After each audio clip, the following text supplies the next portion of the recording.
जो जिस तरह का बयानिया इमरान खान दे रहे हैं, एंटी स्टैब्लिशमेंट बयानिए में मजायका नहीं होता, वो सियासत में पॉपुलैरिटी होती है, लेकिन ये सिर्फ एंटी स्टैब्लिशमेंट नहीं है, इसमें एक फसाद वाली कैफियत है। आप कहें कि गैर मुल्की साजिश की माँ के ऊपर ऐसा कुछ किया, अमरीकी साजिश के तहत मीर जाफ़र ने ऐसा किया, तो ये कॉन्स्पिरेसी कैसी है जो लगता है कि पाकिस्तान दुश्मनी की है एक शख्स ने और मुझे उसके खिलाफ जिद्दोजहद, उसको जो जहाद का नाम वो खुद दे देते हैं कि ये जहाद है, कब्रों में भी जाके अल्लाह को जवाब देना पड़ेगा।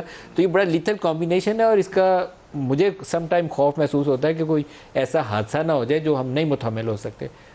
आप क्या कहते हैं, कैसे इससे निपटना चाहिए, बेहतर सुलझा हुआ माहौल जिसमें इसको संभाला जा सके इस चीज़ को?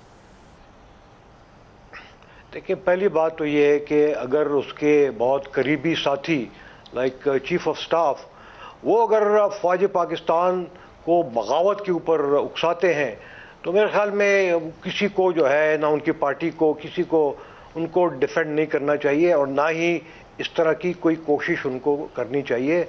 दूसरी बात यह है कि देखें, अगर पाकिस्तान का मफाद सामने हो रखता तो उन्होंने ये जो IMF लोन्स का जो मामला है उसको उन्होंने मेरे ख्याल में सबोटाज करने की कोशिश अगर की है तो वो बिल्कुल गलत है। और ना सिर्फ फ़ौज पाकिस्तान बल्कि मेरे ख्याल में पूरी कौम को इसके ऊपर हैरत हुई है। साथ ही इनकी जो सोशल मीडिया टीम है, जो उनके खुद कहते हैं कि साइबर वॉरियर्स हैं, वो कंटिन्यूसली मेरे ख्याल में तमाम इदारों के ऊपर हमले कर रहे हैं और ख़ुसूसन फ़ौज पाकिस्तान के ऊपर।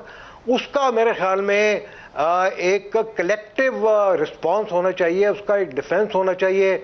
आपको मालूम है कि उसमें फॉरेन एलिमेंट्स भी शामिल है। ये जो FIA ने अभी इन्वेस्टिगेशन की है तो 8 से 10 अकाउंट्स जो है वो इंडिया से चले थे, कोई 33 अकाउंट जो है वो दूसरे ममालिक से चले थे और बाकी ये PTI के साइबर वॉरियर्स के थे।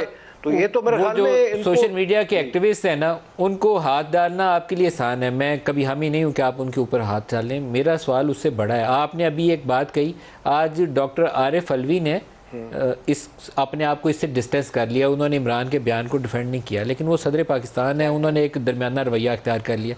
लेकिन क्या आप शाह महमूद कुरैशी से, असद उमर से, उनसे तवक्को रखेंगे कि वो अपने आप को इमरान खान के इस बयान से डिस्टेंस कर ले?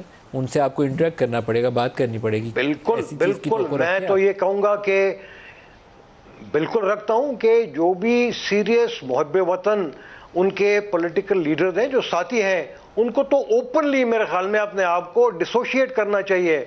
और मेरे ख्याल में इमरान खान साहब को ये जो उनके बयानात हैं उनको वापस लेने की ज़रूरत है।